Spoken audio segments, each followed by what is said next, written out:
Abatuuze mu bitundu by'e Rwenzori region basula ku Tebuuche oluvannyuma lw'abantu abatamanyiddwa kigendererwa kyabwe okulumba enkambi z'ab'ebyokwerinda okubakolako obulabe.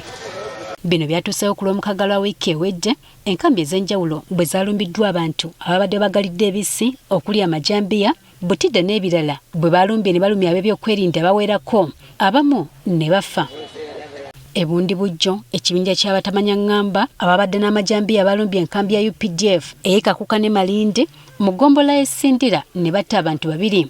Okwabadde omujaasi wa UPDF ne mukomusirikale wa poliisi bwe kitabamalidde ne bakkira ezimu ku nnyumba z'abasirikale ne baziteekera omuliro.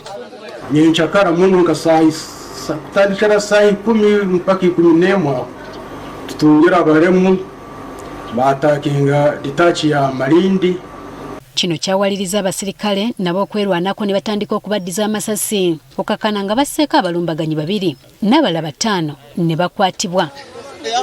Yalenga kubaza nabo bayanga kumugarukamu yabaza nabo yabaramukya bayanga walengera kubaza nabo amwimukize jambo atukonka bagumizamu ne bagenda bali speed ya maani. Embeera y'emu yalabiddwako Fort Portal abalumbaganyi balumbye essomero li Canon Apollo ery'abasomesa ba primary. Kyokka ab'ebyokwerinda oyinza okugamba nti babadde bulindaala anti babavumbiikiriza nga tebanneesogga ssomero ne bakuba amasasi ekyaviiriddeko 7 ku balumbaganyi bano okufa ate abalala 6 ne bakwatibwa wadde nga bamu ku bano bamazeemu omusubi. The UPDF has had already surrounded the area and they have so far now killed around 7 people and arrested some. Eno abatuuze beekozeemu omulimu okuwenja abadduse okakana nga bakutteko 2 era ne babatta.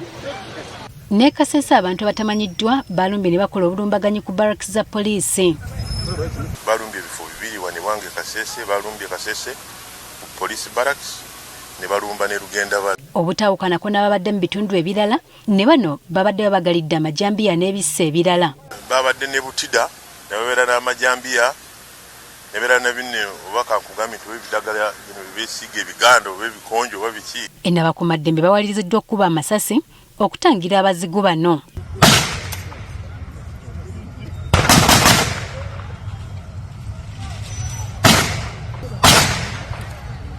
Era mu kavuvuŋŋano kano abasirikale ba poliisi 5 balumiziddwa n'ennyumba z'abasirikale 2 ne zoonoonebwa emu ne bagiteekera n'omuliro. Kati olwaleero omwogezi wa poliisi mu ggwanga Kituuma Rusoke bw'abadde ayogerako eri bannamawulire ategeezezza nga ebikwekweto by'okukwata abatamanya ngamba bano bwe bikyagenda mu maaso. Sinaakubawa updates ku figures kubanga figures zijja bulijjo zichenjinga, operation zikyagenda mu maaso, abantu bakyakwatibwa abenyigira mu kikolwa kino. Ono era tubulidde nga batannamanya kigendererwa ky'abantu bano wabula nga bakola ekisoboka okwokya bwe bakutte kajojojoji w'ebibuuzo bababuulire kye babeetaaza. Tukyabuuza kajojijoji w'ebibuuzo abo be tulina mu mikono gyaffe era nga security mu mitendera emitongole tetunaba kuwa final ekifaananyi ekisembayo ku statistics ezikwatagana ne operation eno. Rusoke era asabye abo abali emabega w'obulumbaganyi buno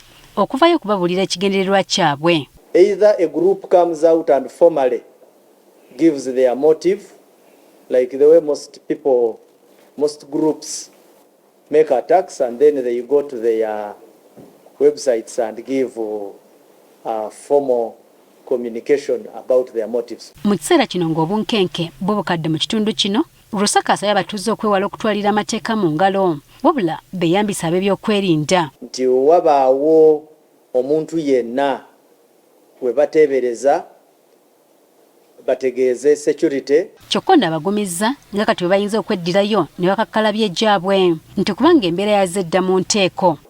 Tewaliwo threat for now.